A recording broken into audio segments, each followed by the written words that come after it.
Good evening and welcome to this week in review. Tonight's stories include Canadian Forces Navy tour bus comes to town, winner of the Mental Health Week contest, Greg is here with the BDDB report, SJCH win more awards at the Provincial Drama Festival. These stories plus community events, the BBS Playbill, Off the Rack and more coming up after these hydro safety messages.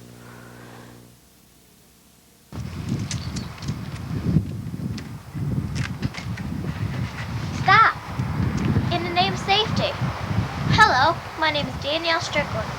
Newfoundland and Labrador Hydro reminds us that ladders, CB, and TV antennas must be located so they don't touch or fall into power lines.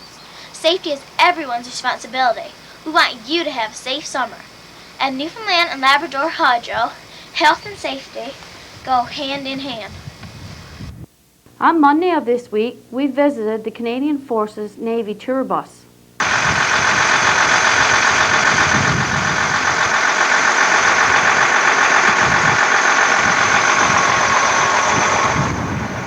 Good morning. So good morning, welcome aboard. I'm Corporal Jarvis, we're up from CFB Halifax.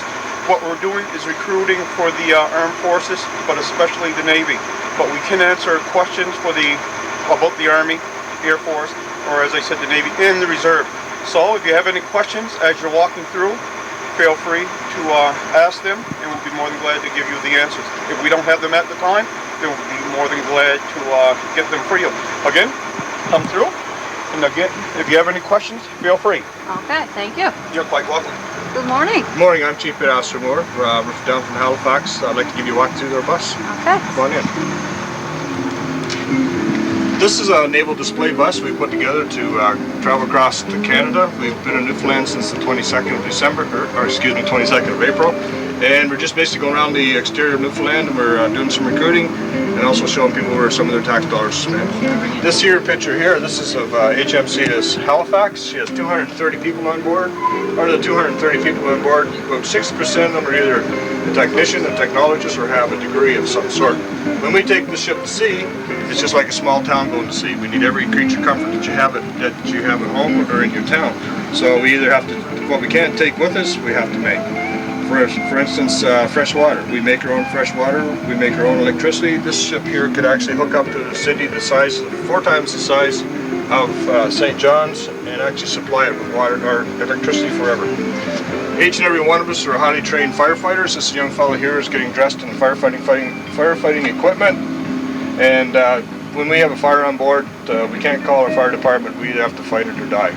You notice this is going down through the flats of one of our ships. Notice how nice and clean that is. All our ships are like that. We're very proud of our ships. This is an area where we can sit down and relax for a little while. And that's where we have lunch, dinner, or in the evening we may want to stop and have a beer. This here's another picture of our CPF ship. Again, it's just a picture of going down to the flats. This here is one of our deep sea divers. In the Navy, we have a trade that's actually a diver trade. This young fellow, because if he's in his bell helmet, he's like breathing helium. He's down deep enough that oxygen would actually hurt him. This picture here, this is a picture of a HMC that's built in Quebec. This is the gut of St. John's, single hill. This young fellow here looks like a little bit like Rambo. He's got some ammunition and stuff. He's actually putting ammunition in that weapon right there. It's called a close-in weapon system. It fires 3,000 rounds a minute. It's a totally defensive weapon system. If anything's coming at the ship, it protects us. This young fellow here, young fellow here, I don't know if you can see it very well in your camera, but he's going across from one ship to another.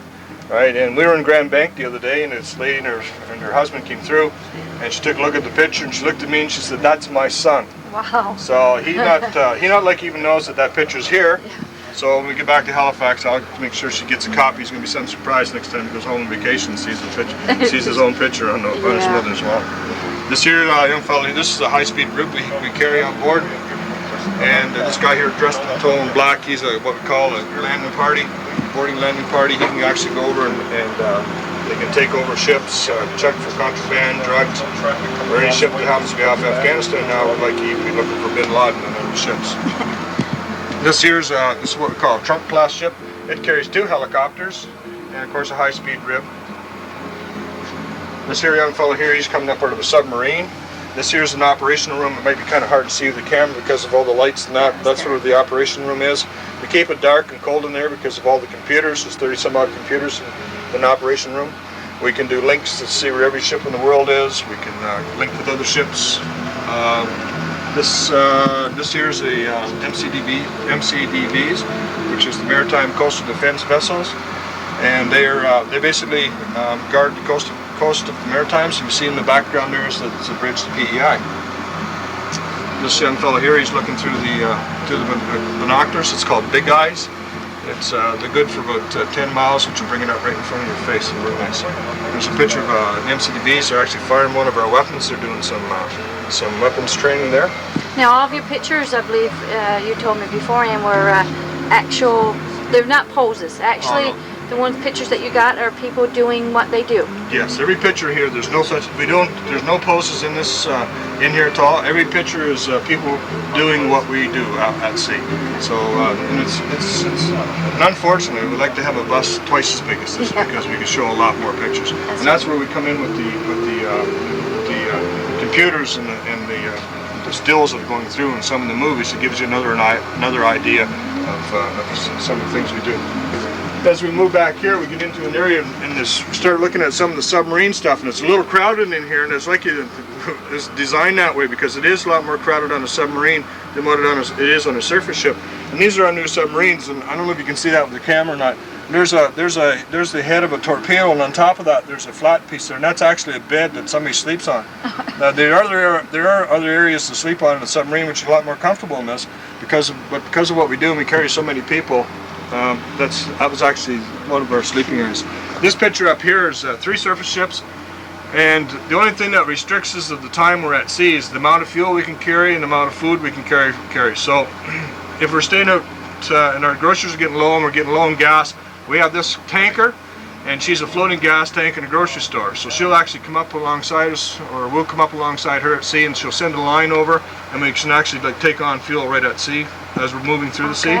Or if we go back to this young fellow we just seen going from one ship to another, we can actually instead of passing him back and forth, we can actually put a bag on there or a cargo net, and we can actually send groceries back and forth. So we can actually fuel, and so then the only thing that really restricts us our time at sea is if we happen to break down and we don't have the parts on board to fix it. We have to come in and get the parts.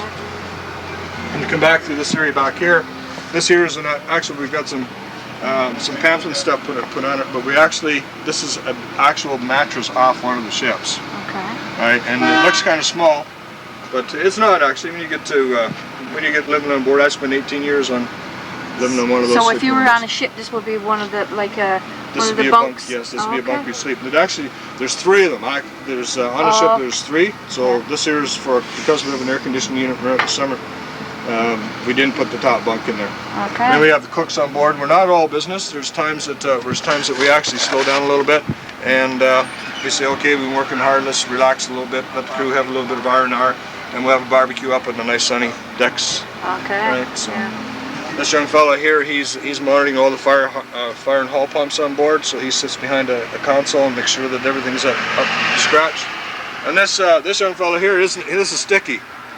Right, and you notice he just made some fresh bread there, and the reason he's called Sticky because he makes the best sticky buns in the Navy, right? And everybody wants Sticky on board. When you're sailing with Sticky in the middle of the night, you can smell him coming through the ship with a big tray of sticky buns to give everybody a bun. It's actually quite good. And over here we have one of our ships that's just fired a harpoon missile. We don't fire too many of those. They're very expensive. They have a range of 75 miles in good and or bad weather, and again, it's a defensive weapon. And you come back through here, and there's a bigger picture of one of our ships. She's a little rusty. Some little spots of rust on her. It means she's been at sea for some time, so she's like you just come alongside from a good trip. Okay, marvelous.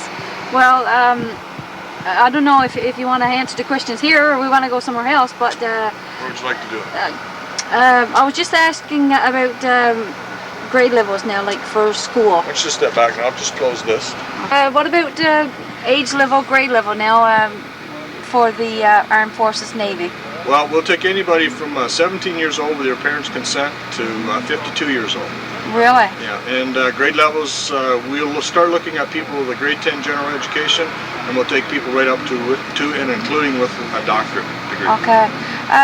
Now, we were discussing earlier when we first met about your basic training. Now, I said to you I would never think about joining the armed forces because physically I'm out of shape and I don't think I could handle the basic training. And you said, no sweat. Oh yeah, what you see on TV, the American SEALs, when they have people crawling through barbed wire and people firing live rounds over top of them and stuff like that, and running around the beaches with Zodiacs half full of water and carrying them around that's TV land. Okay. In actual fact, our basic training is about 10 weeks long, and it's a transition period that brings you from civilian life into military life. They teach you basic morals and ethics. They teach you what rank structures are, like who you salute, and they teach you that I'm a chief.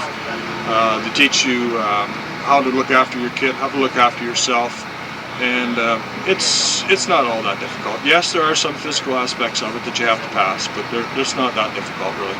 Okay. We're putting people through in their late 40s. Wow. Yeah. What about now someone who is, I don't want to use the word have discipline problems, but who may not really appreciate being told, what time to get up, what time to eat. Well, how do you deal with that? Yeah, that's a good one. We have a lot of times we have people who actually get into the military that just aren't cut out to be in the military, Okay. and some people aren't, and some people are. We're all treated the same. So it's when you're on a ship and you're in a mess deck and an action alarm goes off, we all have to get up.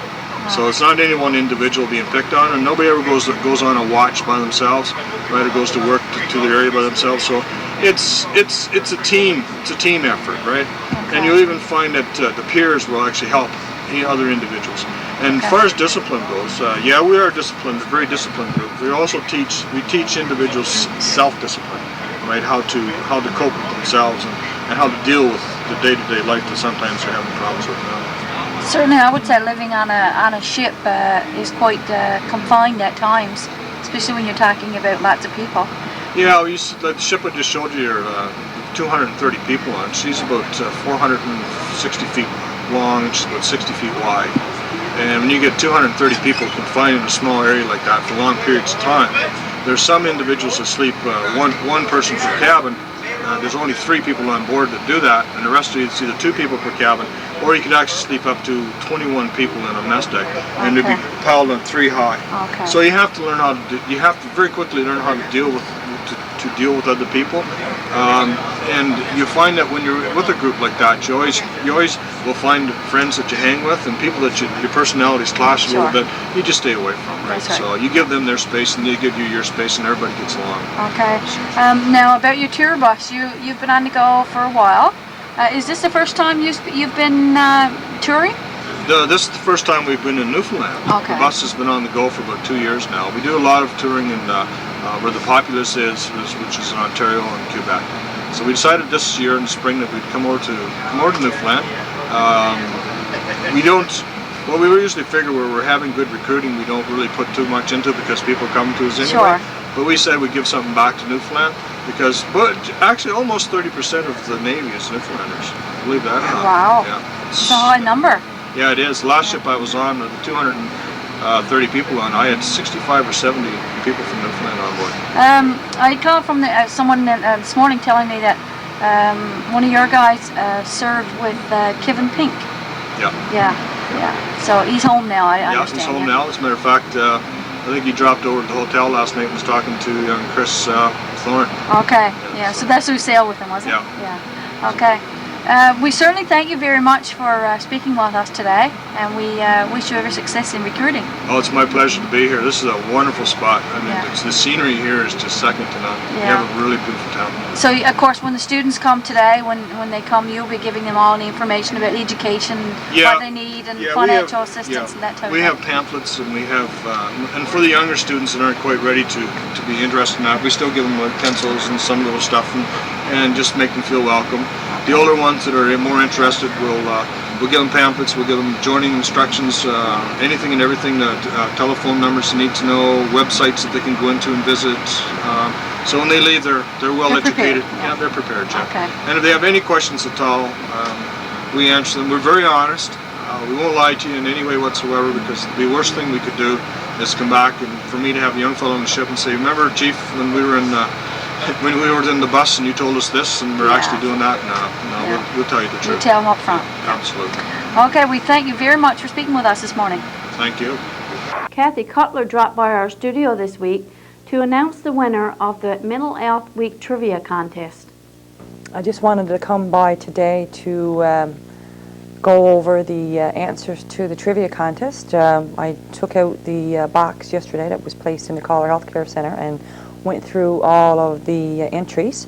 We got a lot of response, and I was really pleased to see that a lot of people participated in the contest. That was really, really good. So what I did was went through all the papers myself and kind of corrected them, I guess, and took out the ones that had all of them correct, and I have them here in a bag. And what I'm going to do today is draw for the, out of all the correct entries, I'm going to draw for the t-shirt that we had as a prize. What else? I also came here to do that. I mean, that was one of the things I wanted to do.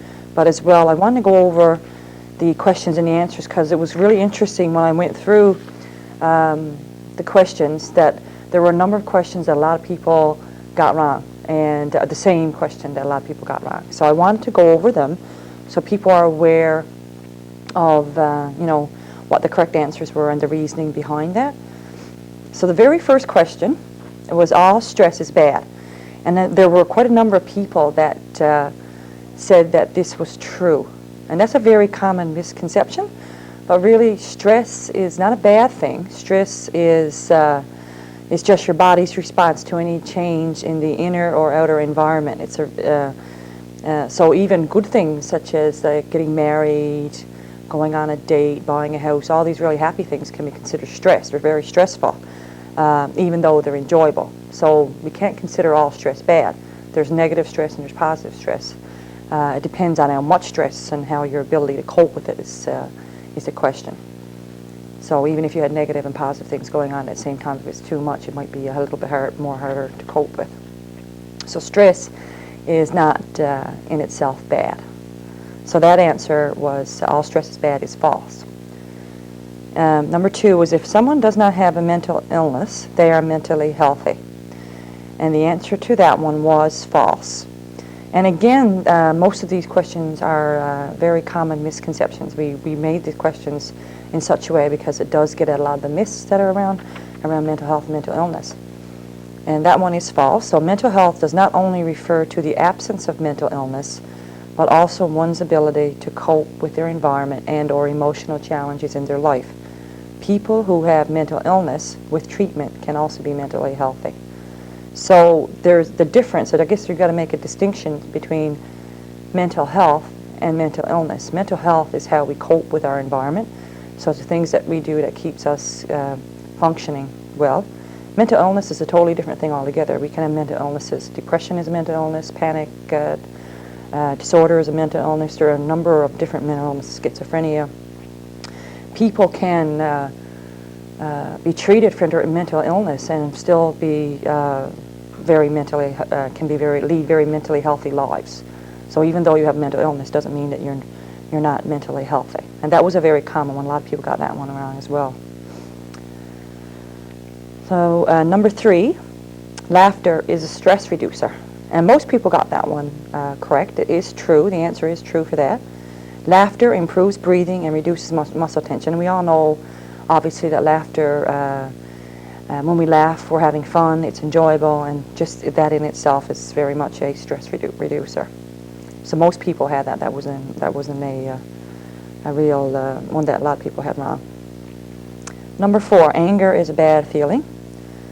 And the answer to that one is false. This was another one that a lot of people said true, and I think that has a lot to do with what we see happen when people express anger. Anger in itself is not a bad feeling, it's a feeling. And, it's just like any other feeling. Feelings are neither right or wrong, but it's how we deal with our feelings. I said that it gets in the way, and that can be very harmful to ourselves or to other people.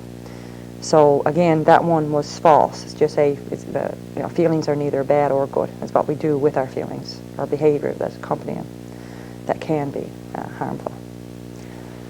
And number five, To be a strong person means to deal with problems on your own. And the answer to that one is false.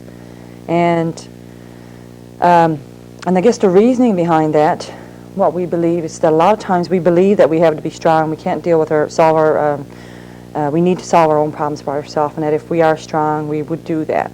But as we know, there are a lot of times in life when we do need help. Some of our problems are too much for us to handle. And there's nothing wrong with saying that we need help. And it doesn't mean that you're not a strong person if you ask for help. And I think that's a very, very important thing, because we do have a misconception that if we do ask for help, then it means that we must be weak or there must be something wrong with us. So that one is false. Sometimes it's difficult to admit when we can't solve our own problems, but successful people ask for help. And that's very, very important to remember. Leisure activities are important to our mental health. That was number 6, leisure activities. And that one is true. And most people had that one. That was an issue. Most people had that one right. I don't think anybody had that one wrong. It says, in order to do well, we must have a balance between work and play in our lives. And that's we all know that, but we practice it now. That might be a different story. A lot of us know that leisure is very important in our lives, but making time for leisure, well, that's the question. Okay? So we're quite aware that it's true, but whether we practice it or not is another story.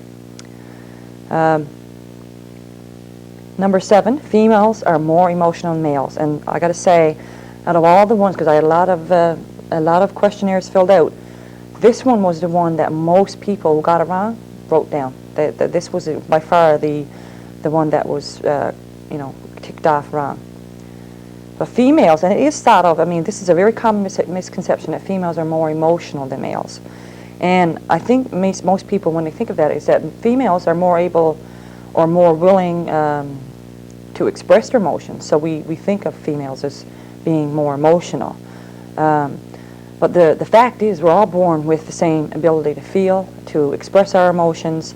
But unfortunately, society often gives us the message that it's not okay to show our feelings. So especially for men. So men oftentimes don't feel that it is okay to express a variety of emotions. They're very few, they're very limited in what emotions that society says is okay for them to express. So what you see is a very common misconception that women are more emotional, but it's not true. We're all born with the same set of emotions. Number 8, people who are violent are mentally ill. And that was another one that quite a few messed up on. But the fact is, in the vast majority of people who are violent do not have a mental illness. This is a stereotype that is often presented in the media. So we do see that a lot on the news, that people, especially with certain mental illnesses, are more prone to violent behavior. But overall, the vast majority of people that have mental illnesses, different mental illnesses, are not violent. And number 9, even though crying never helps. And we had a few people that said that one was true, crying never helps. But for most people did say that crying does help. Number 9, it is false. Even though lots of times we get the message that it's not okay to cry. We all know if anybody has had a good cry, and I use the term good cry because that's how it feels afterwards. When we have a good old cry, we do feel a lot better afterwards. So it's a great release for tension and built up stress. Crying helps us relieve that. So crying does help. And number 10 is mentally ill people lead productive lives.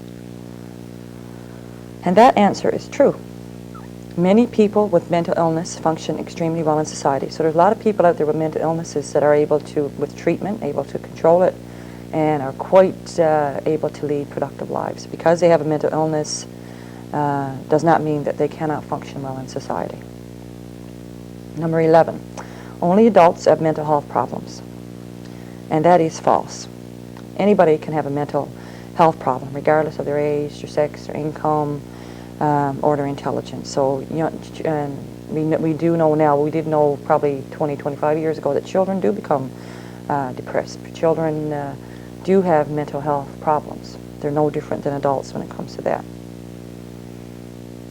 Talking about problems only makes things worse.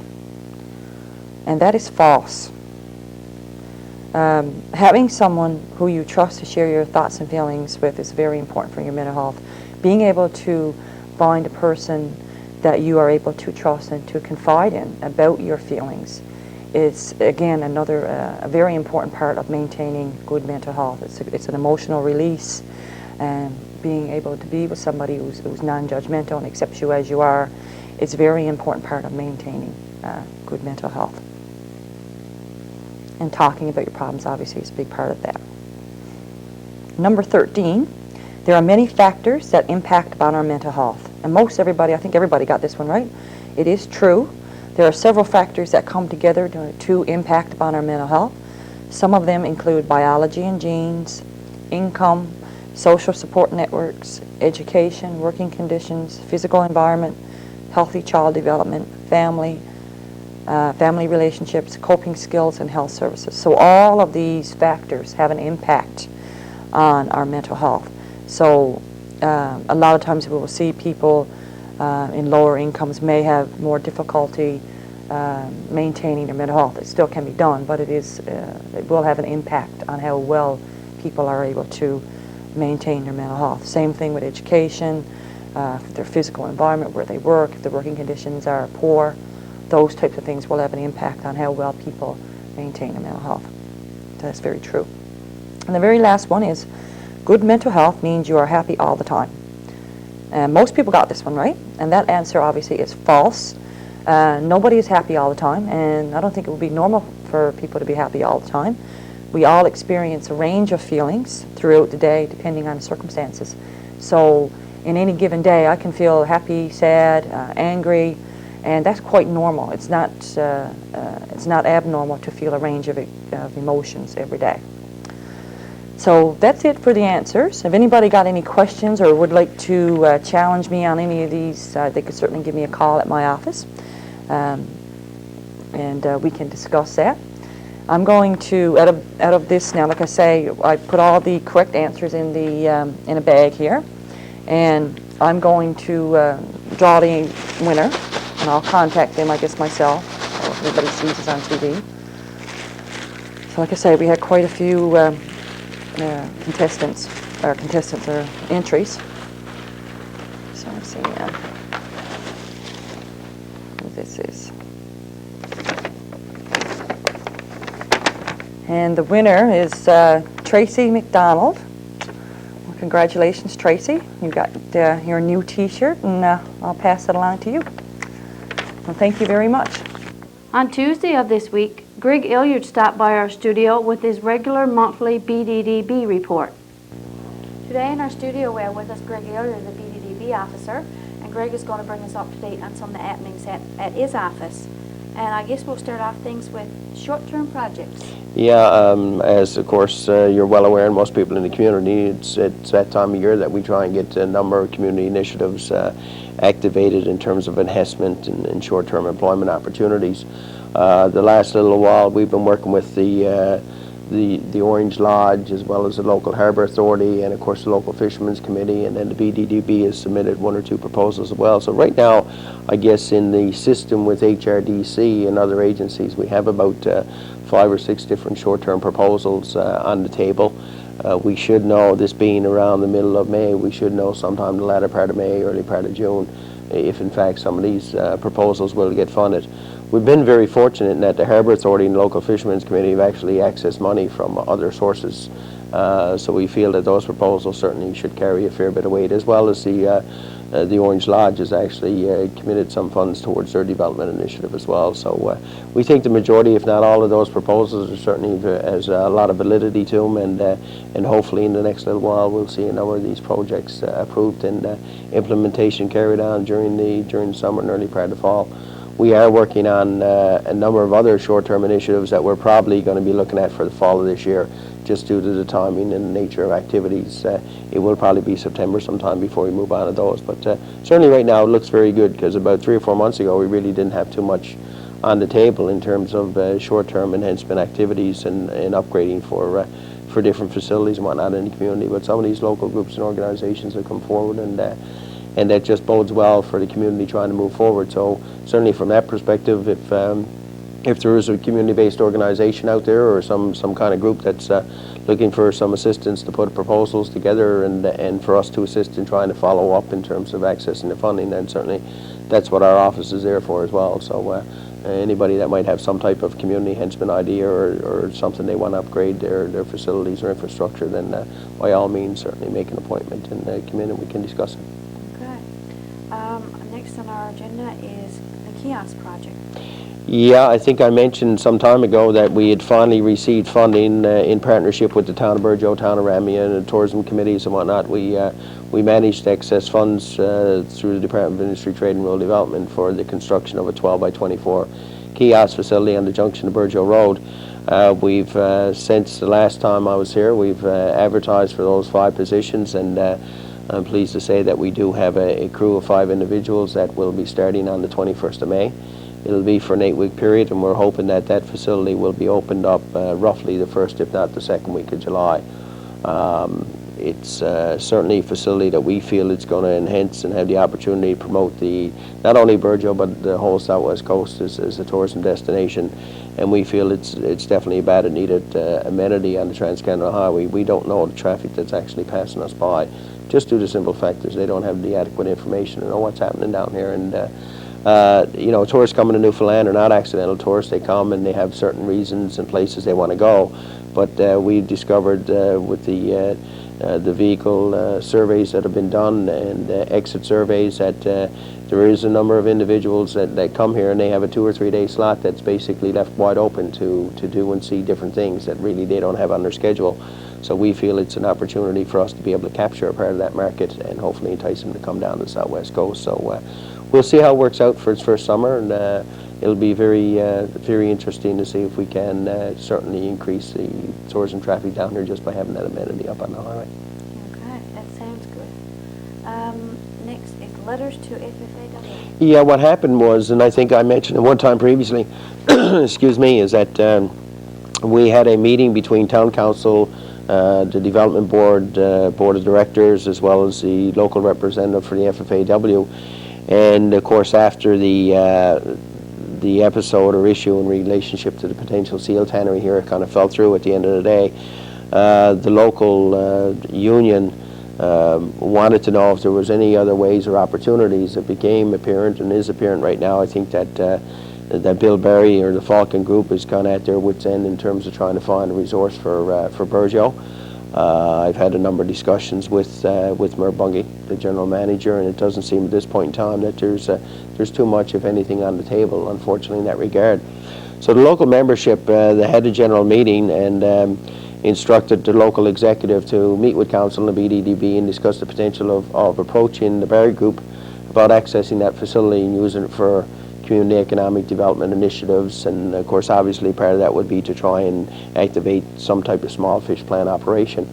So we did meet one afternoon for a couple of hours, looked at all the pros and cons, discussed the present infrastructure, looked at discussed operating costs, insurance, taxes, the position of the meal plant right now as it's set in terms of employing probably 6 to 10 people, both direct and indirect jobs in the community, and other spin-offs, and wondering what would happen to that if the Barry Group was approached to basically try and take over the facility. And at the end of the day, I'm not exactly sure what council's letter said, but I know our board had a lengthy discussion on it at a regular meeting, and it was decided due to a number of factors that really at this point in time the board wasn't in a position to try and approach the Barry Group to acquire that facility. It's a monstrosity of a facility, as everybody knows. We've had discussion with a number of, we'll say, fish plant operators or potential operators of different businesses and whatnot. To be quite honest with you, they just look at it and say it's not where we want to be, it's not where we want to go. If anybody looks at fish plant operations these days, they're small scale, more energy efficient, more effective, and you don't need the type of facility that was needed, let's say, X number of years ago, and technology's increased tremendously. So due to a number of factors, our board recommended not to proceed with it. And I think one of the biggest factors was actually the liability and operating costs. That facility, even though it might be operating, pulls down a substantial amount of, for example, electricity. Last winter was another example the board brought up. There was a windstorm and a number of pieces of the sheet metal roof came off. The Barry Group did come down with people almost immediately and had that repaired. Our question would be, where are we going to find the finances and the monies to be able to upkeep that? And within a short period of time, if we didn't have no major initiatives, and we might as well say major initiatives, to go in that facility that could actually pay rent and pay for the overhead costs, it would be a major burden, not only on the BDDB, but I'm sure possibly the town council as well.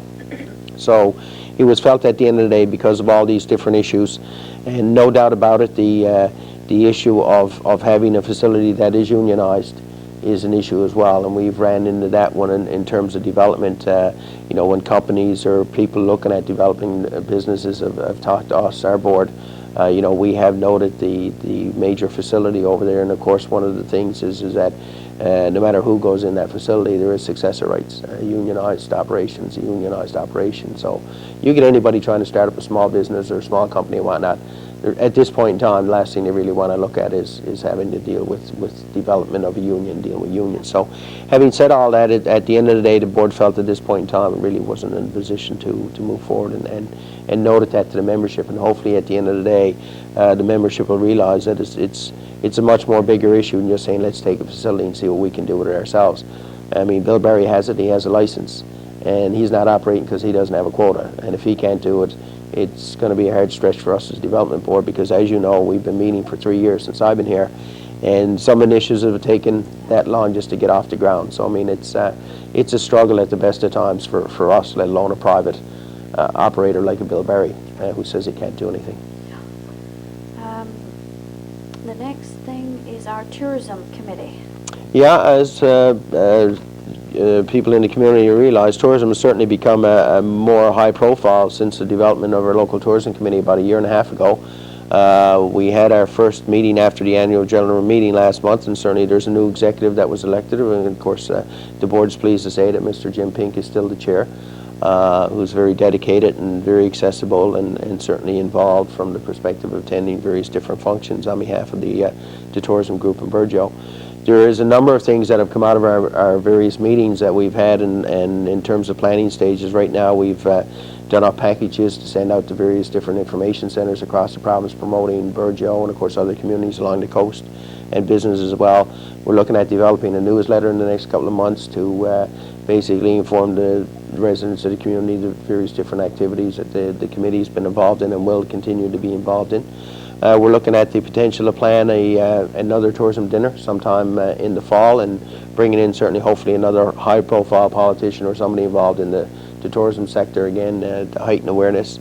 And we are planning a regional tourism meeting between the tourism committees in the 4 communities along the south coast, Francois, Grey River, Burgeo and Ramia, because there is a number of initiatives that are actually common to all 4 groups. And I mean, I travel the area and meet with different people and whatnot, and I'm involved with the different tourism committees, and there's a number of issues there that are jointly related, and there'd be nothing better to be able to deal with those issues if you're around the table. So we're going to try and make that a semi-annual event if we can, and we're hoping to do the first one within the next couple of weeks.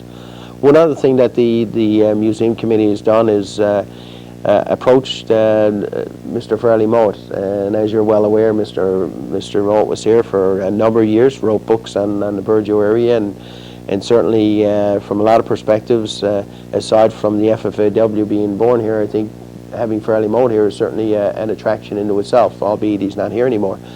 People recognize him and recognize Burgeo.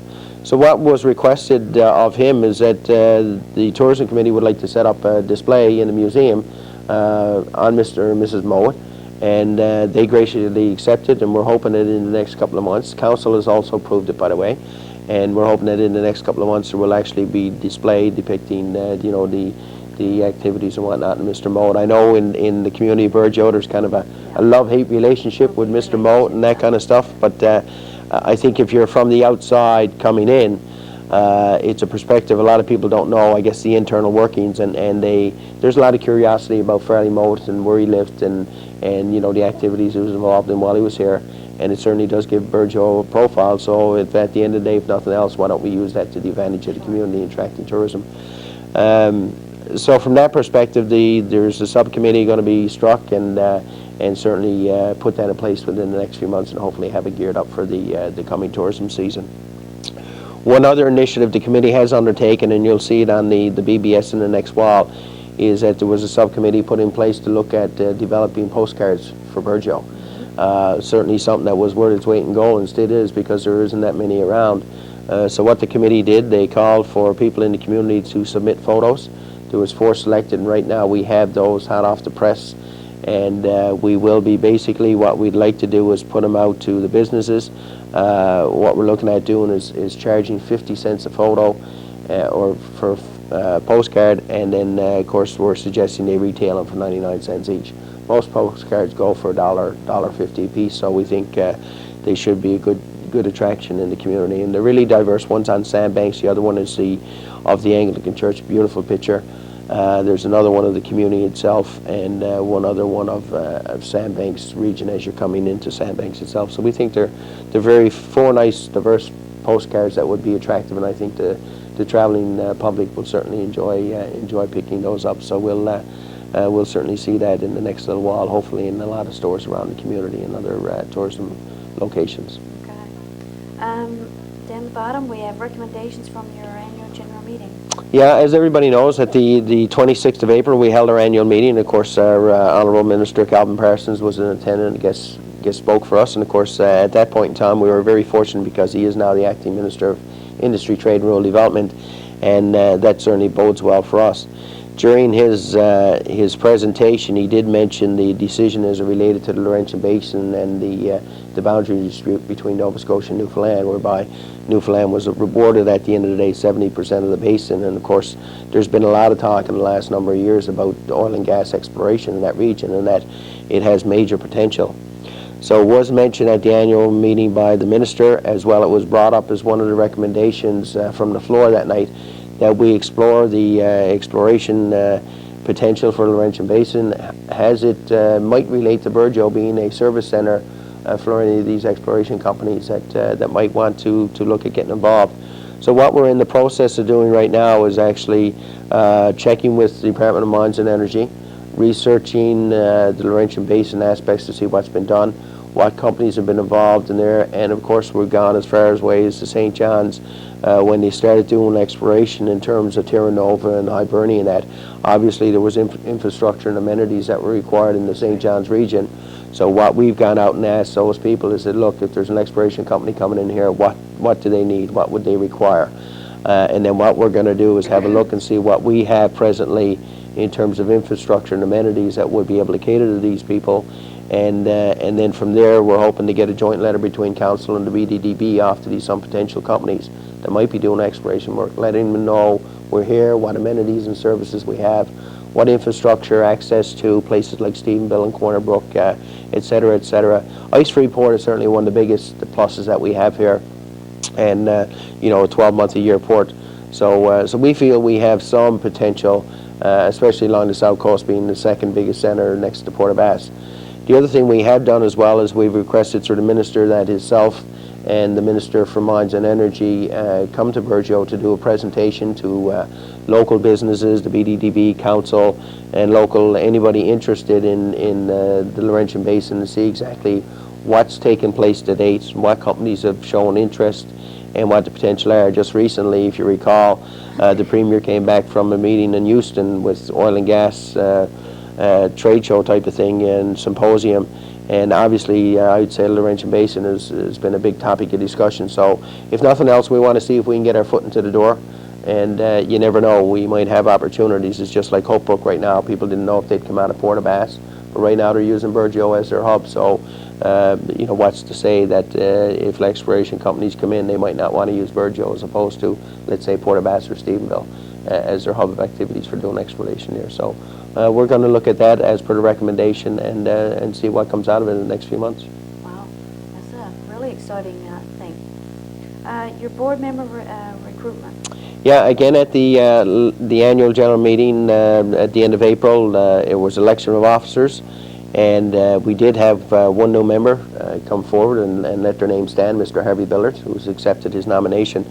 However, due to commitments, we had a number of members that resigned this year and only served a one-year term. So there is approximately 4 seats that are vacant on the board right now. And what it was decided that that board members would actually, existing board members would go out and try to recruit or see if there was individuals interested in the community that might be willing to sit on the board of directors for the BDDB. It is a community-based organization. It is here for the people of this community. There might be some train of thought out there that everything we do is run by and dictated by the board. That's not necessarily the case. I mean, anything that we're involved in, as I mentioned with the short-term projects, we do work with local community groups and organizations, and of course we try to accommodate as best we can everybody in the community. We're not going to satisfy everybody every day. You can't. It's impossible to do. But our end goal at the end of the day is to try and provide sustainable employment and economic development in this community. Our hiring policy, sometimes there's people that agree or disagree with them. We have to find some ways and means of doing it. And I always suggested to people, look, if you have ways and means of doing things better than what the board has suggested or recommended or the policies we have in place, then we're open to it. But one of the ways to get involved and find out what's exactly going on and how the process works is actually to sit on the board. And by sitting on the board, I think people are much more better informed. I know we had a situation here just recently with the kiosk hiring that one previous board member didn't get on. If he hadn't been on the board, there probably might have been a little bit of fuss about it, but because he knew our policies and the way things operated, at the end of the day he understood.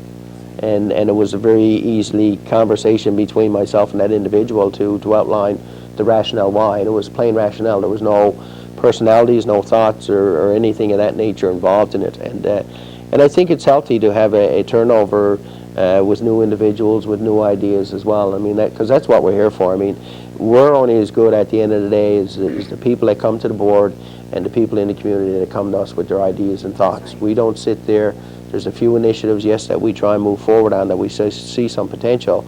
But in terms of things like the sea urchin and the greenhouse development, some of our tourism initiatives, I mean, all these things are generated through local people. We're not sitting there by ourselves in a bubble saying we're the ones doing this, because we just don't operate that way.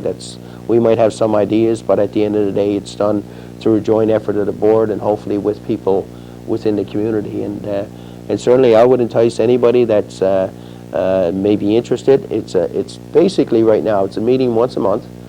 They do have a number of functions that are 10 very special meetings every now and then. And of course, we're looking at subcommittees. So you'd probably be looking at an individual, depending on how much they want to get involved in it. But a normal volunteer time would be a regular board meeting once a month, sitting on a subcommittee, which might take 1 to 2 meetings a month, depending how active that committee might be in terms of initiatives, which could take upwards of maybe 2 to 3 hours all told, and then possibly a special meeting in the board here or there. So roughly, for about 5 or 6 volunteer hours a month, somebody can actually assist and help contribute to development of our board and hopefully at the end of the day development of the community. So certainly we encourage anybody that might be interested to give the office a call or talk to one of the existing board members. Okay. Well, we thank you very much for joining us. Is there anything else you would like to add? No, I think that pretty well covers it, and we'll certainly look forward to anybody that might have their interest in sitting on the BDDB, certainly to give us a call. Okay. Once again, thanks for coming by. It's always a pleasure. Always a pleasure to be here. Thank you. SJCH players attended the Provincial Drama Festival last weekend and brought back more awards. From May the 9th to the 12th, the SJCH players took part in the Provincial Drama Festival. On Friday, May the 10th, the players presented their play, Making Choices. 3 of the players were presented with certificates. Ingrid Strickland was presented an Outstanding Performance Certificate for her performance as Claire. Melanie Durnford was also awarded the Outstanding Performance Certificate for her role as Denise. For his efforts with the lighting, Matthew Rose was also presented with a certificate. Congratulations to all the SJCH players for their outstanding job of representing their school and community.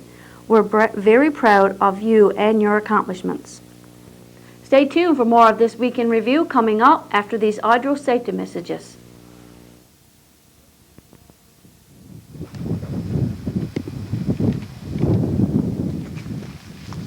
Stop! Hi, my name is Cody Randall, and I attend Ajay Matthews Elementary School. Newfoundland and Labrador Hydro would like to remind us to be careful when playing near power lines. They carry lots of electricity that can be very dangerous if we get close to them. Never climb trees or structures that are close to power lines. Respect electricity and have a safe summer. At Newfoundland and Labrador Hydro, accident prevention is our #1 concern. On Monday of this week, the Calder Healthcare Centre hosted their annual Volunteer Appreciation Social. Once again, the kitchen staff at the Calder Healthcare Centre displayed their skills by doing up some wonderful trays of food. The presentation was almost as good as the food itself. Some of this food looked almost too good to eat. Bev Titford, Director for the Volunteer Resources, welcomed everyone and was MC for the evening. Bev Titford, and I'm the Director of Volunteer Resources. All of you, I'm sure, remember Jenny McKay, who came down with me. I'm really pleased to be in Burgeo again. I can't believe a year has gone by since we had our last recognition. When Jenny and I were talking the other day, trying to get everything geared up, she said, it's time to do Burgeo. And I said, but Jenny, we just did Burgeo. She said, no, we had the dessert party. Now's the time to go down and thank all these volunteers for everything that they do. I'm going to call upon Lori to say a few words on behalf of the site. I'm going to make you go first. And I do have some little note here from our CEO to read out as well. So Lori, would you like to come up and just say thank you on behalf of the site? On behalf of Calder and the Western Healthcare Corporation, I'd like to welcome everyone. We're certainly fortunate to have such a strong sense of volunteerism in our community. Having volunteers giving so freely of their time means so much to our residents and their families. Even though staff in our facility do their best to maintain a home-like atmosphere and are like family to our residents, it can still be lonely and pretty routine at times. Volunteer activities give the residents something to look forward to each day. It breaks up the usual everyday routines. To see the joy in their faces when a party is going on, or the anticipation of winning a bingo game, makes it all worthwhile. From church services to social visits, the volunteer is one of our most valued resources and certainly deserve the recognition they are receiving tonight. From the residents, the staff, and myself, I would like to thank you for your continued dedication and support.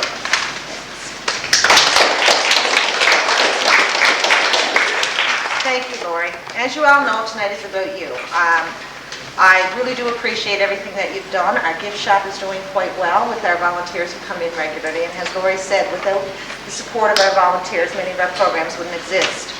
I do have a thank you on behalf of our CEO. We have a new one. Alan Kendall is our new CEO. I don't know if any of you have met him. Alan was officially announced as our CEO, I think, May 5th. And he says, welcome to your annual volunteer reception. Due to a prior commitment, I am unable to attend the celebration of the commitment each of you give to the residents of Calder Healthcare Centre. As each of you are aware, Western Healthcare Corporation's missions and values are to provide the best possible care to the people we serve. We are very fortunate to have such a large number of dedicated individuals who continue to enhance and bring comfort to the patients, residents, and family members of this community. Please enjoy tonight as a token of our sincere thanks and appreciation for your compassion, commitment, and generosity. Alan had hoped he would make it, but he had an early meeting tomorrow morning and he had to drive back tonight, so I told him to stay where he's to. There's too many moves on the road. I also have a thank you on behalf of Rob Kenny, which most of you I think have met. Rob has made, I think, every recognition here at Calder, but unfortunately he couldn't make this one. He just says, on behalf of Western Healthcare, I wish to extend sincere thanks to each of you for all you do for the residents of Calder Healthcare Centre. Please enjoy this evening. I guess as a director of volunteer resources, every day I see volunteers coming in to commit to spending some time with our residents and patients. And I think, as Lori said, the joy that each of you bring to the patients, you see it on their faces, whether you come in and sit with them, friendly visit, or help Jeanette with her many programs. I do have a few thanks, and that would be to Jeanette. Jeanette is our volunteer liaison here at Calder, and she reports up through Jenny, up through me. And I appreciate the time that you spend with our volunteers, Jeanette. Also to Lori. And to Diane and Elizabeth for the wonderful display of food, and they're going to be bringing the hat up shortly. As usual, they've outdone themselves. We will, hopefully, God willing, we will be having our dessert party again in September, and I think we all really enjoy that. We go away 10 pounds heavier, but it's still really lots of fun. This time of year, we do quite a few of our recognitions, and I always try to diet 3 days before or a week before, because I know when I hit here, look out. Again, I thank you all for all that you do. I look forward to coming to Burgeo every year. The weather has been great. Coming down today, we didn't even see any moose, so we were very lucky. But I really do appreciate the warmth and that you give to us each time we come down. I look forward to spending the next hour or two with you, and we do have some door prizes. Before I do that, I think I should call upon Sheila. I'm sorry, Sheila. You thought I was going to forget you. I guess all of you know that the gift shop opened 2 years ago? 3, going on 3. I don't know where time flies. And each day the gift shop is open from 2 to 4, and volunteers come in and help. And when we started up the gift shop, we weren't quite, we've got some tickets.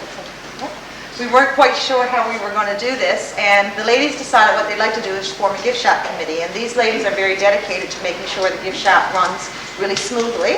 They're after raising quite a bit of money. They donated 2 wheelchairs, a wheelchair, money towards a wheelchair, and they do have another presentation to give to Lori tonight. So Sheila, would you come up please and speak on, because she is our president of our gift shop committee. She keeps telling me this is her last year, but I think we can convince her for one more. No way. You can say your little... First of all, I'd like to thank all the gift shop volunteers for their help and continued support over the last 3 years. So on behalf of our gift shop, we're now presenting those 2 walkers to the Callers Health Care Center. I'm very pleased to do it. I think you should all give yourselves a big round of applause because we don't...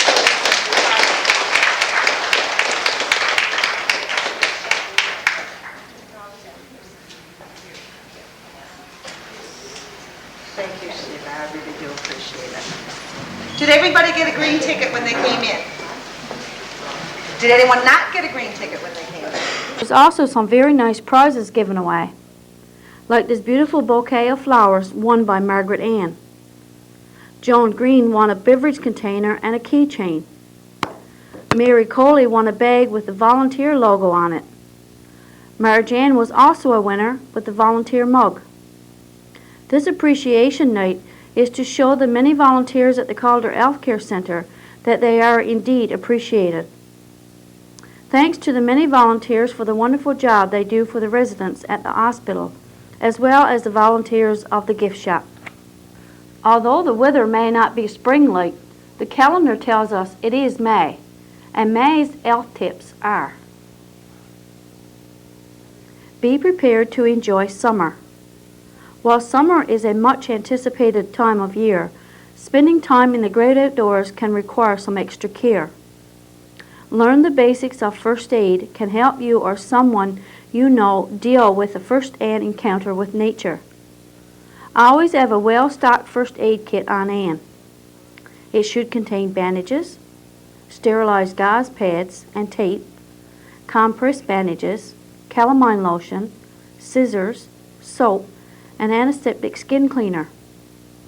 Be prepared to treat the most common summer complaints such as sunburn, insect stings, black fly and mosquito bites, poison ivy and poison oak, and eat illness.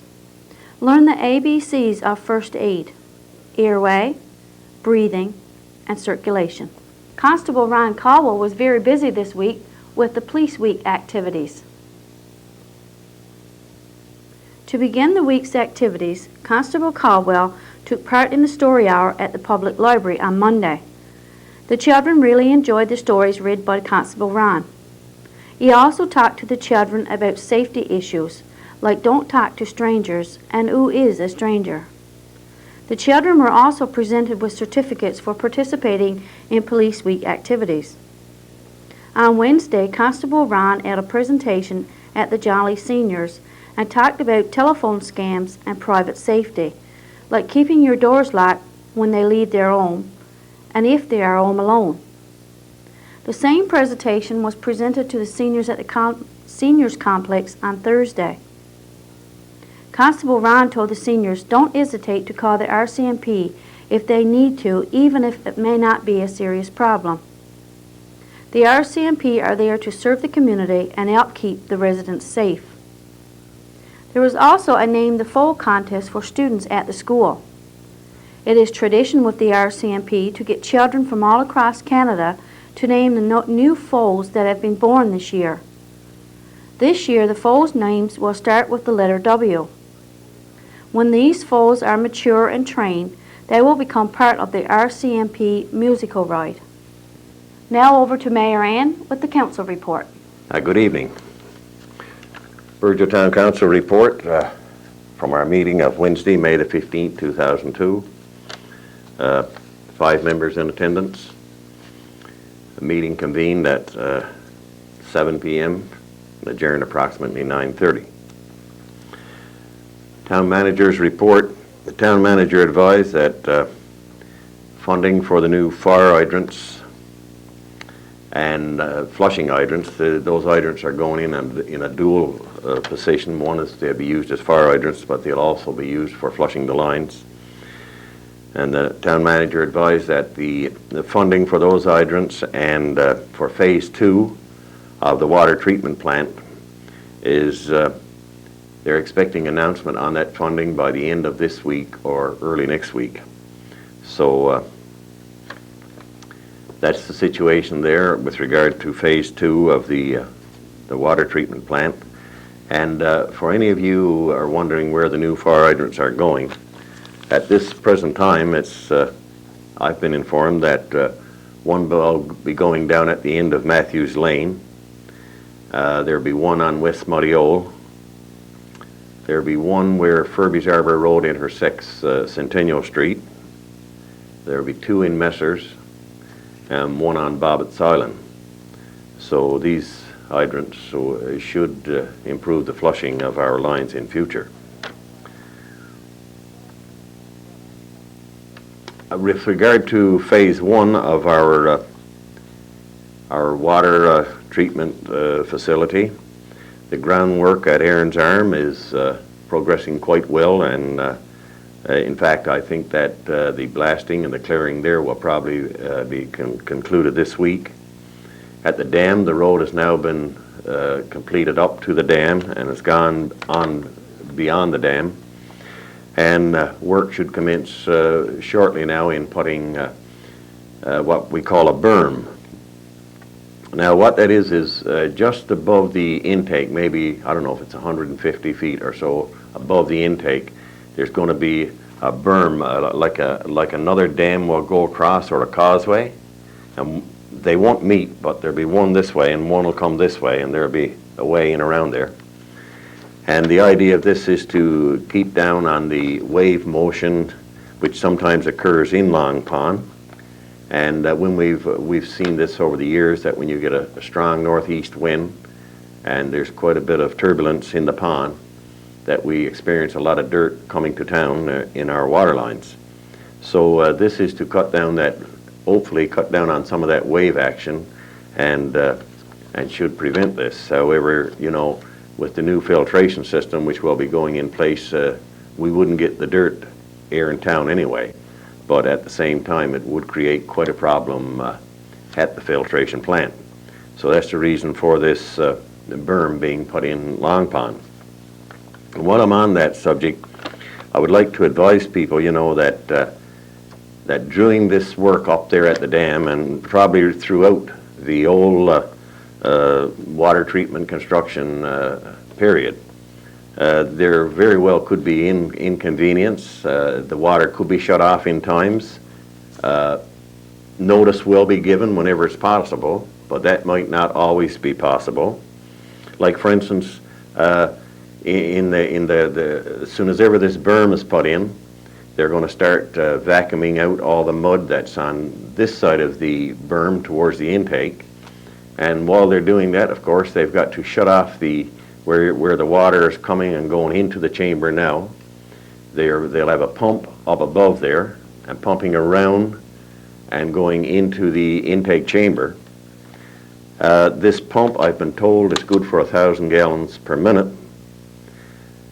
However, you know, sometimes Burgeo is requiring more than 1,000 gallons per minute. It shouldn't be requiring more than 1,000 gallons per minute, but there is times it does. Something else, that pump could malfunction. So, you know, there there could be little inconveniences which is beyond the control of the contractor and beyond the control of council. So I would suggest that, you know, especially people who are going to be leaving their homes for overnight or just one night, you know, it would be quite advisable to shut off the water entering your home and shut off your hot water tank, because anything could happen. So I just pass that out to you because, you know, when we can give warnings of this happening, they'll be given, but there's times probably it won't. You could experience some dirty water. Anything could happen during this construction thing. So therefore, I like to pass that on to you. And being we're on the water thing, I've got to say that, you know, it's time for those of you who haven't stopped running your water yet, and there's quite a few out there, to stop running your water. You know, you may have went and shut off the valve, but that doesn't necessarily mean that the water stopped running, because in a lot of cases the seats are wore off the valve that you're using, and your water is still running. So, you know, we are in May, and even though it is a bit cold outside, water definitely won't freeze. So we would encourage people to please, why don't you go out and check your valve and see that this tap you've got for running the water during the winter months is shut off, and that the valves are seating and that it's definitely shut off. With regards to the government shed, the leasing arrangements between Work Services and Transportation and the Burgeo Town Council is in the making right now. On Thursday, we had Mr. Steve Noseworthy of Seacrest. He came in, he went over the building, and he was quite pleased with the building, in fact. He feels that it's a good asset there, and that there's not that much renovations required to turn it into what they hope to do there. After he checked the building, he met with the Burgeo Town Council. He answered any of our questions and concerns. So it looks as if it's full ahead. Right now we've got to get the lease in place between Work Service, Transportation, and the Town Council. We're working on that. We're also working on a proper lease between the Burgeo Town Council and Seacrest. There's got to be an agreement there. And you know, while it may not happen, it is not impossible that by mid-July the building could be in shape and fish could be processed at that facility. Anyway, it's not a big facility, but it's a start. The company seems to be quite enthusiastic about it, and the council is quite enthusiastic about it. The Economic Development Officer attended the meeting and gave us a report. I won't go into what his report is, because it'd probably just be a duplication. I think he's doing a report this evening as well. However, with regard to the garbage study which SGE Engineering was working on, apparently the environmental engineer quit the company, so that have set that back, but hopefully that they're going to have a report to present to the BDDB and the Burgeo Town Council sometime in June.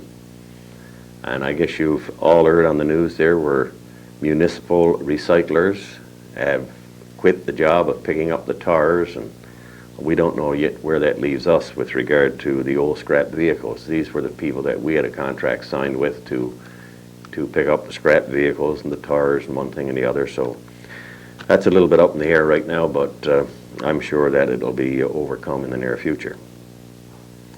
There was 2 permits for extensions to buildings in town issued, and at this time I've been asked by the manager and the clerk to remind people that a permit is required for everything with regard to repairs and any development, whether it's a storehouse, a wharf, or whatever. You know, you should check with the town hall, because 9 chances out of 10 you do require a permit.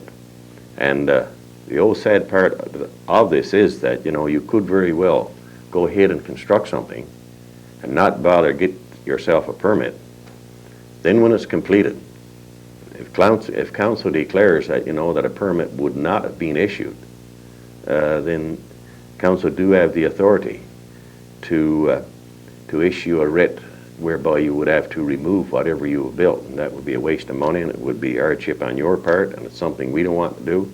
So, you know, whenever you're going to encounter do some work around your property, I think it's be quite advisable to pick up the phone, call 2250, and ask if a permit is required, and if so, go and get one. I mentioned, I believe, in my last report about the mini playground there in the Messers area. Well, I'm pleased to announce that council ran a cost estimate of this, and it was moved and approved that we would go ahead with leveling off that area there across from the entrance to Sandbanks Provincial Park, and put some swings and so on there, and it'll give the people of Messers what we call a mini playground. Town manager tabled some new dog regulations, and that's just what they were done, just tabled. Each councillor will take them home, and a decision will be made at the next meeting of council with regard to adoption or amendment to the regulations as proposed by the town manager. Regarding the recreation complex, council at a request from the commission requesting $300 that they would use to buy a mountain bike or something and sell tickets and raise money. However, council felt that the recreation complex is not really in the stage of where fundraising should be occurring, and so therefore council did not support this request. However, in the meantime, this is certainly not an indication that council doesn't support the Recreation Commission. However, we did not support the fundraising at this stage of the game.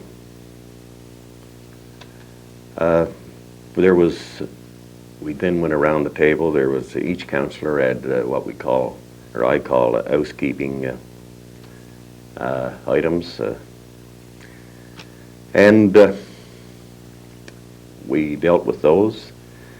With regard to the new flagpole that's going over there on the square, there's been a little problem there with the hydro lines, so until that's cleared up, we won't be able to erect the new flagpole. And invoices in the amount of $18,902.65 was approved for payment. And one last thing, the sponsor sheets for those of you who wish to sponsor councils in our march against the Art and Stroke Fund. There's a sheet at the town hall, and each councillor has one if you wish to sponsor us. And that's it for us for the month of May. Thank you. On Wednesday of this week, we had a very special guest in our studio. Kevin Pink dropped by to tell us about his experiences with Operation Apollo in the Arabian Sea. In our studio today, we have with us a very special guest. We have Kevin Pink, and he's the son of Sheila and Nathan Pink. And you're with the HMCS Halifax, just returned home from Operation Apollo. Yes. Kevin, you want to tell us a little bit about how Operation Apollo came to be? Well, we were off the coast of Spain when September 11 happened, when the World Trade Centers got blown up, and we didn't know much about it. We just knew the basics of it, knew there was a plane crashed in, and as the day went, we found out it was early in the morning for us, the time zone changes, and as soon as we found out about it, our CO went on the blower, we calls it, on the ship's PA system, and woke everybody up, told everybody what happened. And as he found out more and more information, he just come on and kept telling us what we knew, but we really didn't see any pictures or anything of it until we got into port, into Spain. Okay. Now you were on a I'll call it routine. You were on a routine mission, I guess, or NATO. NATO, yeah. on your ship, that's a routine thing, so things are pretty, you know, flowing pretty easy. And after September 11th, I guess the security went through the roof. Exactly, through the roof is what you could say. We went from a duty watch of maybe 20 to 30 people, and now there's 100 to 150 people to a duty watch.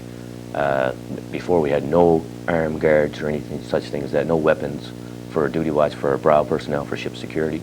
Now we have sentries on the upper decks with weapons. We have a 50 cal guns crew, 50 cal gun machine gun crew closed up with armor-piercing rounds. The corporal of the gangway, the quartermaster, he has a 9mm on his side. Our boarding party members are all rigged out, ready to go at a moment's notice. Our radars stay, some radars stay flashed up, some machinery, equipment we keep flashed up just so that we can leave at a moment's notice.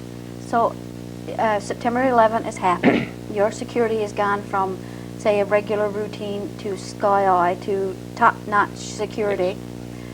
What about the men now? Okay, you're in foreign countries. This has happened. What's your first thoughts? This is what all this training's for. We've trained for it. I've been training now for the last 10, 11 years for it, and this is what we train for. This is what we do. We're there to protect our country, and this is what we're doing. Our adrenaline rush? Oh, yes. Yeah. The first couple of weeks, the anxiety level on the ship was very high until we started finding out more and more information. The more information we found out, the easier it got, and we knew we could protect more. We had, then we got into our first foreign port in the Middle East, in Bahrain, and we got another high-speed internet hooked up to our ship. Well, not high speed, but we had more internet capabilities. So every night, or every couple of nights, I could phone home and talk to my wife and tell her what I'm doing, how everything is going. Couldn't tell her exactly where I was in the world. She knew where I was because the Military Family Resource Center phoned her, and she'd get emails from them and phone calls from them telling her where I was and how everything was going. But I personally couldn't tell her my exact position in the world because security measures. Okay. And we have internet. Yeah. So I was getting email. I checked my email 2 or 3 times a day, and she'd be emailing me, and I could email her anytime I want. Was it, like for us, for example, I'll say right here in town, I mean, for days we were glued to our sets, our TV sets, and we got first-hand information. Was it frustrating for you guys on the ship who could get, really all you were getting was probably paper visions and of what written, yes. Not what it was? It was crazy because we couldn't just go down and turn on TV and, okay, there it is, holy. But no, we had guys that were home on LTA, and when they came back to meet the ship, they brought newspapers back with them, and then we said, oh my God, then it really hit home because you could see the pictures and see, we didn't, okay, yeah, plane crashed in, yeah, okay, no big deal, but when you see the pictures and see, oh my God, that, wow, then it really hit home, and then you knew what you were there for. Yeah. On the side now, you were in doing NATO operations. Yeah. Okay. See, I have no military lingo, but you were doing NATO operations. It was a routine thing. Now you go from that right to eye security, right into the troubled zone, and here's your family at home. It was hard. It was hard because when we found out that we were diverted from the NATO fleet into the when we were told we're going to the Middle East, up to the Persian Gulf and the Arabian Sea. Well, we said first thing they told us, you cannot tell your family. You cannot email or phone anybody right off the bat because this is top secret information we found out right there and then. And as the day, the next day, the press release went out, and the defense minister went on and gave a press release and said, okay, we are sending a ship. Well, we were already a day and a half steam then there. Yeah. Because of the time zone changes and that too. That was like, to us, when he gave his press release, it was 5 or 6 in the morning. Yeah. And now you said you were there. Were you actually like, we're here now and we say we were there, were you watching from afar, or were you consider yourself in the middle of it? We were pretty much, I can't say in the middle of it because Afghanistan, as most people know, is a landlocked country. But we were off in the Arabian Sea and up into the Persian Gulf there doing embargoes. Every ship that was not a military ship was checked. I don't even, well, they all weren't boarded and went through, but they were all checked and hailed. You know, we'd call them up on our VHF, whatnot. If they wouldn't answer us, we'd go and find out who they were, what they were doing, where they were going, where they came from, how long they planned on being at sea, everything, and who was aboard. And if they were a suspect vessel, then we'd send our boarding party over and do a big search of the ship. And first when we got there, we did a lot of work up in the Persian Gulf for oil smugglers, because that's where they get their money. They'd smuggle the oil from Saudi Arabia around there, smuggle it, sell it, get the money. That money then would turn into the terrorist groups, and that's what they'd use for the funding to keep these people going. Yeah. The tension level there must have been very high. Yes. When we finally did get into port, only half the ship's company could go ashore. And when you're going ashore there was only a very limited spot you could go. You had to go from the ship, everybody had to be signed out and know who's going ashore, where you're going. There was only one place you were allowed to go. That was to the U.S. base over there. And there you had to show your ID 24. You always had to wear your ID on your neck, so that anybody seen you, okay, he's military, he's not, who is he, what's he doing? You had to go through checkpoints everywhere. There were Hummers with 50 cal machine guns mounted on the roof, manned. There were bunkers with people in them. There were snipers on the tops of the buildings, everything. Bomb dogs going around. It was like you'd seen a movie. Yeah. It's the only way you can explain it. Yeah. So even a trip off the ship to break up the routine was very Just to dangerous. go to a shore and, like, say, there was a little store there on the base, which you'd buy, you know, you can buy soap and stuff on the ship, but always nice to get it and stretch your legs and buy it at a new spot. Sure. It was, oh yeah, it was a lot of stress all the time. And you had to watch what you said, because we were over there during their religious season of Ramadan. So we could not go ashore with shorts on. You couldn't drink water, you couldn't chew gum, you couldn't eat, you couldn't do nothing, you couldn't smoke a cigarette. Wow. It was very strict. You had to have a collared shirt on. I couldn't wear a t-shirt ashore. I had to wear a collared shirt like yours, like that. It was very strict. And you had to mind your P's and Q's. Yeah. Very, like, for us, when we were sitting here and they were saying they were sending Canadian ships, a lot of people didn't know how they felt about that. And then when we learned that our ships were going over, but some of our men from our community was there, like, it was I don't know if it was tension, but the emotions ran very high. Yeah. There was not much we could do for the families to offer them comfort in any way. But now that you're home, what was the first thing you did? Well, After I gave my wife a big kiss, well, besides the obvious. I loaded up my car and I got out of that dockyard and went home and kicked back in my easy chair and just relaxed. Good. It was just nice to sit down and relax, not have any responsibilities, just do nothing.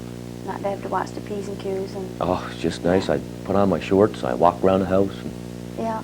I was a new man. On the ship, like when the stress levels are that high, did anybody experience any medical, like heightened blood pressures for a while, right at the beginning? I couldn't tell you for sure because. Did you experience any yourself? No, not me. I was fit.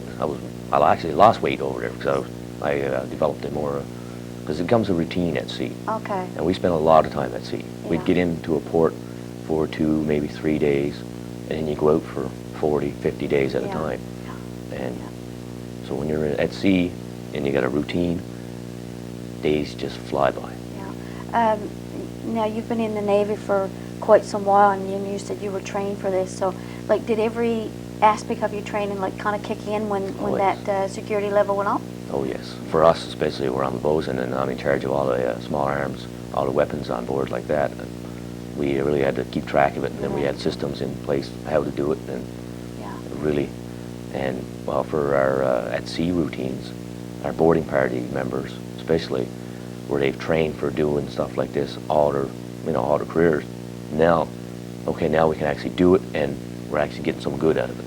Okay. It's not just training anymore. Now we're performing what we're supposed to do. Now, on a very positive, lighter note, the tour bus that came in town on Monday, I believe there was someone on that bus who was quite taken aback that you were here. I believe his name was Chris Thorne? Yes. Yeah. He was very surprised to see me at the least. And you guys are shipmates? Yes, and we're very good friends. He comes visit me at the house all the time, right? And when we came back, we all had a month off. No duty watch, nothing to do with the ship. So I went home and stayed home for a month. He came to Newfoundland and went skidooing and that. And then I went back to work. I went on an 8-week course, and he went back to work. So I went down last week to get my leave form to come home. And one of the boys told me that, you know, Torney's in Newfoundland, boy. He's gone home on a goodwill trip, you know, showing off the Navy. Oh, right on. So I went, the day I came home, Saturday, I just went for a little drive around town and I saw a bus. That's a Navy bus, I know that. I couldn't be. I went in and sure enough, and the look on his face was priceless. Priceless, yeah. Yeah, I know, he was, when we visited on Monday, I said to him, I said, I understand, I said, you know someone. I mean, the grin was just, you know, from ear to ear. Now, the boss was in town, they were here on recruiting. Yeah. You've been in the Navy for a while? Yes, 11 years. What do you think? Do you regret it? No, no. It was one of the best things I've ever done. Yeah. I got a steady paycheck coming in. It's been quite a bit of time away from my family at sea and stuff, but you get used to it. And same as the guys here, a lot of guys go out west and work for 6 months at a time at a year. An average year, I don't spend 6 months gone. Now that after September 11, I might spend a little more time away than normal, but I would never go back to it. So if there's anybody watching this now, kind of like standing on the Go edge. for it. Yeah. Just go for it. Yeah. What do you got to lose? You get to see the world. Yeah. I've been everywhere I wanted to go. Yeah.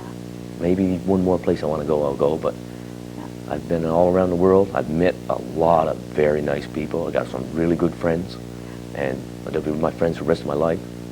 I love it. Now, we understand that you're home for, I guess Mom and Dad was just ecstatic, I guess. Oh, yeah. We understand that your grandfather was very, very happy. He was the proudest man in Virgil, Yeah. guaranteed. He had to have his flag up and everything. That's washed pink now, right? Yes. Yeah. And your other set of grandparents are celebrating... The 50th wedding anniversary. Yeah, that's right. Now, this is taped on Wednesday, and they're going to be celebrating that on Saturday. Happy anniversary now, Pop. Yeah, very good. I guess that was a big present having you home. Yes. Kevin, we really appreciate you coming in and talking with us. It's a pleasure for us to talk with you, and really enjoy the rest of your stay at home. Thank you very much. Stay with us for Off the Rack, the community events, and the BBS Playbill, all after these audio safety messages from Mr. Vatcher's grade 6 class.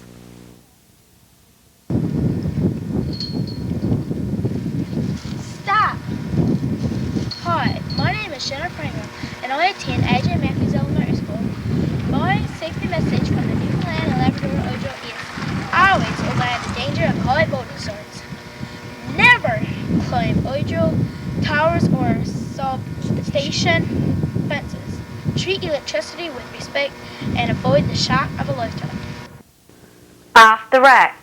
This week, as we scanned our tape rack, we came across a tape of grade 2 students as they go for a ride on the fire truck. A student asked for this special favor while doing an interview with one of the firemen. Let's look back to June the 15th, 1997.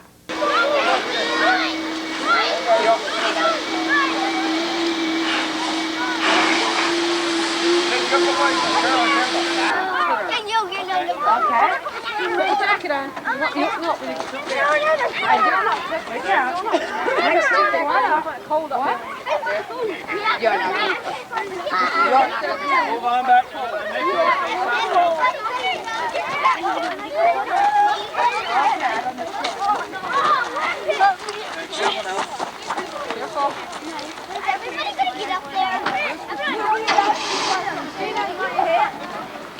My first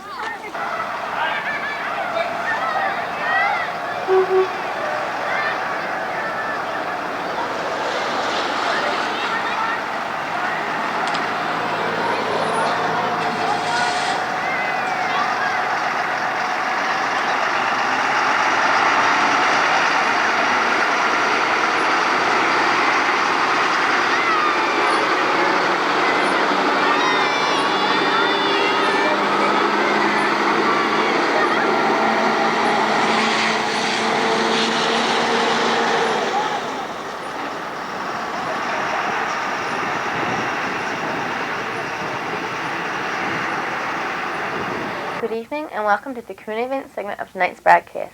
I'm Jennifer Marks. The winners of the Brunettes TV Bingo on May 8th were Maisie Ingram, Una Han, Minnie Coley, Diane Kendall, Maxine Ingram, and Cindy Clothier. Congratulations to you all. The Lioness will be having TV Bingo on Wednesday, June 5th at 7 p.m. There will be one game for $300. Cards are $1 each or 6 for $5 and are available from any member of the Lioness and are in most stores around town. Please support the Lioness and play TV Bingo, and you could be the next winner of $300. Plans are now being made for Vacation Bible School at St. John the Evangelist Church this summer from August 5th to August 9th. This year, it's God's Workus Circus School for children ages 3 to 12. We'll learn about Jesus our Savior and find out how God works in us and through us to accomplish His purpose in the world. There will be Bible stories, drama, music, crafts, games, snacks, and more. Children make plans now to attend because the Vacation Bible School is where the fun is at. The Resident Family Council at the Calder Healthcare Center are currently selling tickets on Basket of Towels to be drawn on June 11th.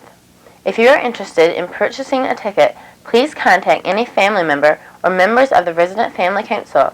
Your continued support is greatly appreciated. The Sand and Sea Festival brochures have arrived. Anyone wanting some to send to family and friends, please call Paulette at 886-2830.